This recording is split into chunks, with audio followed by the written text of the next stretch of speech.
இப்ப அமித்ஷா கூட அண்மையில சொன்னார் இல்லையா, எல்லாத்துக்கும் சமஸ்கிருதம் தான் தாயின். அப்பெல்லாம் ஏன் கோபம் வரல?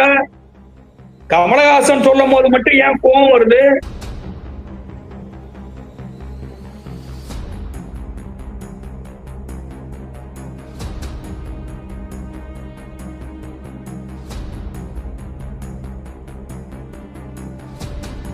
குறிப்பா என் கையில ஒரு புத்தகம் இருக்கிறது, ஒரு ஒரு ஒரு இதழ் இருக்கிறது.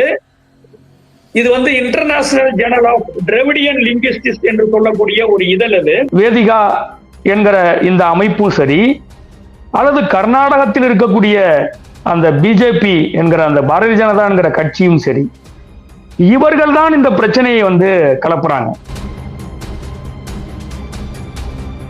பெங்களூர்ல கலந்து கொள்கிற ஒரு ப்ரமோஷன்ல கருப்பு மைய பூசுவோம் அப்படின்னு மிரட்டுறாங்க. அந்த நிகழ்வில் இருந்து கமலஹாசன் அந்த நிகழ்வில் கலந்து கொண்டு விரைவா அவர் வந்துடுறாருன்னு செய்தி எல்லாம் வருது. ஒரு தாய் வயிற்று பிள்ளைன்னு சொல்றதுல என்ன தவறு இருக்க போகுது? அப்படி கமலஹாசன் அந்த விழாவில் சொன்னதும் சிவராஜ்குமாரை பார்த்தே அவர் சொல்றாரு. சொன்னா அவர் அதை தலையசைக்கிறார். இது அந்த ஊரில் இருக்கும் என் குடும்பம்.